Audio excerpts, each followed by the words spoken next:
What's up guys, my name is Ace, and today we got a smaller title update with Modern Warfare 3, and this came with a variety of bug fixes, adjustments to how they're handling certain challenges, and most importantly for multiplayer at least, an adjustment to the Ghost perk or the Ghost TV camo gear. So we are going to take a very close look at that to see what it looks like pre-patch versus post-patch, but before we do that, let's get into the other parts of the patch notes since they're pretty easy to just blast through. Keeping in mind, for anybody that might be new here, I don't play Warzone, I'm not interested in Warzone, so I don't cover Warzone at all on this channel. This is purely for the multiplayer update. And the first thing they mention here is they address an issue experienced by some players that caused items previously unlocked to become unavailable to equip. And for me, I'm not entirely sure which items this is referring to. I thought, for instance, this would include something like with the Ram 7, for instance, you can rank that all the way up to max level, but before this patch, 2 of those barrels were still locked. You can't use them, you can't even unlock them at all, it seems. And I thought that's what they were referring to with this section of the patch notes. However, that doesn't appear to be the case, so perhaps this is just covering a more isolated bug that I personally haven't run into, but you may notice some things are unlocked now that weren't previously. Additionally, with the Ram 7, they actually added a brand new barrel to this. This is the Speedway V5 short barrel. And here are the advanced stats on that, just in case you guys are curious. It's going to be harming your damage range as well as your bullet velocity and aim down sight speed, but you do get improved recoil as well as sprint out time when using this. After that, they fixed an issue with the Breacher drone where it was inflicting more explosive damage to players than intended, at least in some scenarios, so that shouldn't be happening anymore and it should be a lot more consistent. Additionally, they fixed a bunch of issues with various forms of customization.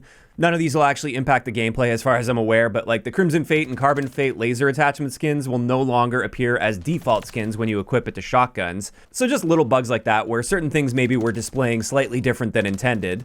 Next up, for the War Game mode, the scoreboard will now properly display kills because pre-patch this just wasn't working properly at all. It would just show 0 all the time. So that's nice to see they got on top of that one. Additionally, with conversion kits, many people were experiencing a situation where they had met all the requirements for that conversion kit and yet it was still showing as locked. That should be fixed for you now.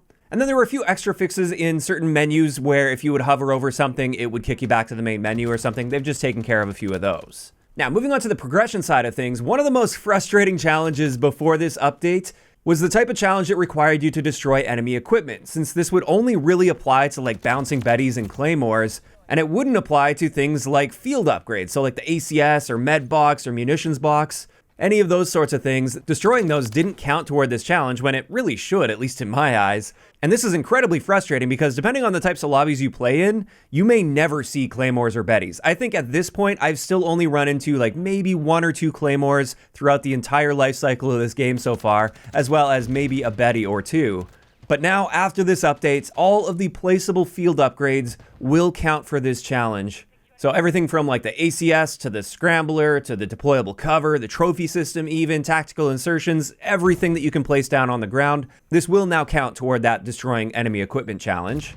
Next, there was an exploit that people found to get the ray gun in multiplayer in regular matches, and they've just implemented measures to prevent illicit use. And they actually tweeted about this. If somebody does use this exploit to get a ray gun, all of the damage that they would be getting is just going to be applied to them. So they're just going to kill themselves every time they use it, so it's going to be pointless to use.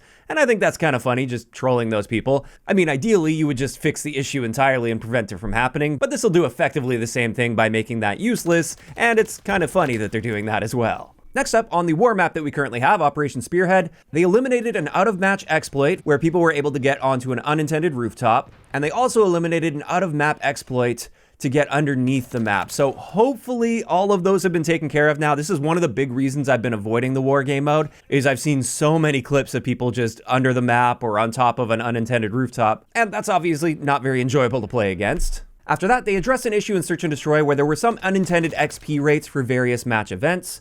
They also increased the team deathmatch and kill confirmed score limits on certain playlists. So with 12v12, for instance, that's now bumped up to 150. With 10v10, it's 125. And also on these small maps, it's going to be 125 as well. After that, with private matches, they updated the CDL rule set, so you can actually just activate the current CDL rule set in custom games. And on top of that, they added a training course to private matches as well, and this is what it looks like. And with that, that pretty much wraps it up for all of the miscellaneous things that changed with this update. Nothing too major, but lots of little steps in the right direction for sure.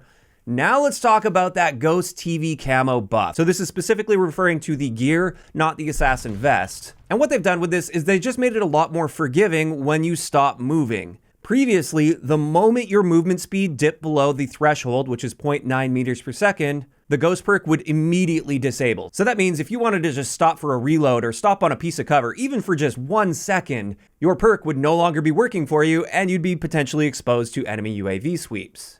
What they've done now with this update is players can now be stationary for 2 seconds before their ghost perk deactivates. So it's a lot more forgiving. That does give you that chance to stop, get a reload, and then just get back in the fight and keep moving. And that part of it is excellent and basically what I was asking for, or at least part of what I was asking for. I am going to be a little bit nitpicky here, but I want to show off the potential issue with this. The second part that I wanted to see, but they didn't change with this update, is I also wanted it to be a little bit less forgiving when it comes to initially activating the ghost perk.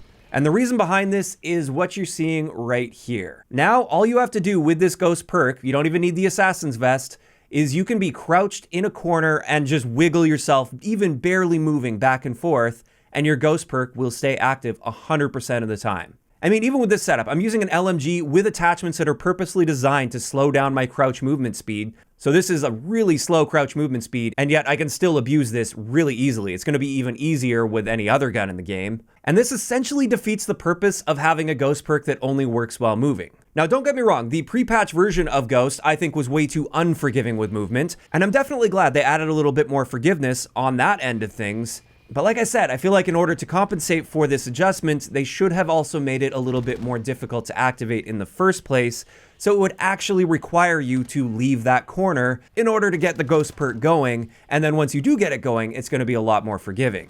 Now, of course, that's just my opinion on this. I don't think this is a game breaker. I mean, the assassin vest is already in the game now, so if people want to sit in a corner and stay off the radar, they already have an option to do so. But the way I see it, it's still just not in a perfect place, and there is room for further optimization here. Yes, it's a little bit nitpicky, but when I see room for improvement, I am going to point it out, and I do think this is one of those areas where it appears this may have been a bit of an oversight, and they just kind of buffed the one end of this without considering the other end. And like I said, I think this essentially defeats the purpose of requiring movement in order to keep Ghost active, because it doesn't really require you to move around the map. All it requires you to do is wiggle a little bit. And with that, that's pretty much it. That is going to wrap it up for today's relatively small updates. There was no multiplayer weapon balancing in this whatsoever. There was a bunch of weapon balancing on the Warzone side of things, but like I said, we don't really cover that stuff here. And this is where I'm curious to hear from you guys in those comments down below. How are you guys feeling about this little update today? Do you think there were some good steps in the right direction here? And also, how are you feeling about this adjustment to the Ghost TV camo? Do you think this was an overall positive change or negative change to the game? And do you agree with me? Do you think they should have also adjusted the front end of Ghost, where it should perhaps require a little bit more in order to initially activate it, just to prevent people from wiggling in a corner? If you enjoyed this one, a like rating is always appreciated. And don't forget to subscribe for more if you haven't already. I'll talk to you guys next time.